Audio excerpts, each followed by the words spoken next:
7, Alan Peachy. Mr Speaker, my question is to the Minister for Communications and Information Technology. What steps has the government taken today to advance ultra-fast broadband in New Zealand?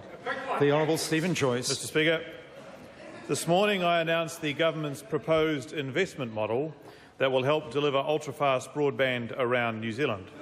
This rollout will enable schools, health services, businesses and households to take advantage of new and quickly developing technologies that will improve productivity and help our economy grow.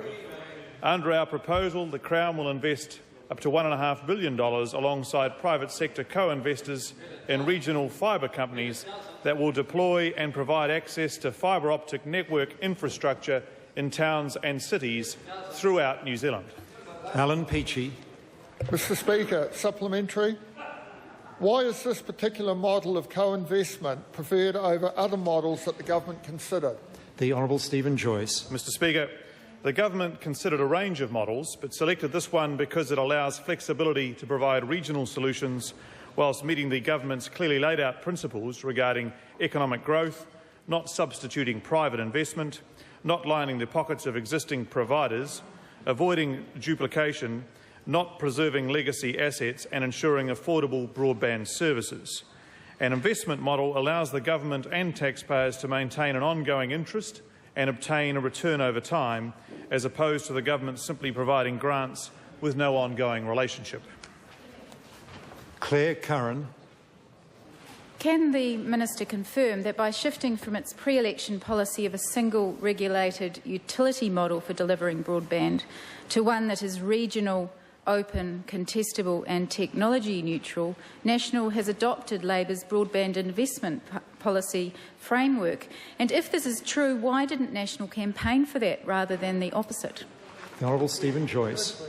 Mr Speaker, there are a number of differences between the model we have adopted and the previous government's BRIF fund. The first one being that this one is an investment, unlike the so-called Broadband Investment Fund that was a grant.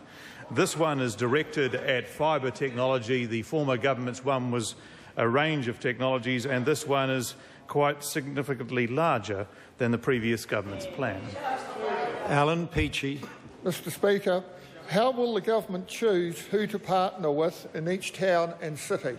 The Hon STEVEN JOYCE. Mr Speaker, the government is proposing to establish a Crown-owned investment company, CFIC, to drive the government's investment.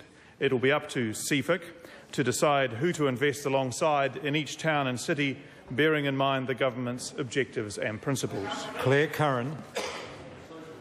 Why is the government setting its sights so low for private sector investment by only requiring $1 from the private sector for every dollar from its $1.5 billion investment, when Labor would have required up to double that? Isn't this selling the project short, and shouldn't New Zealanders be wondering whether they're getting the best bang for their buck? The Hon STEVEN JOYCE. Mr Speaker, there is a difference between investment and a grant, and grants don't require a return to the Crown, where investment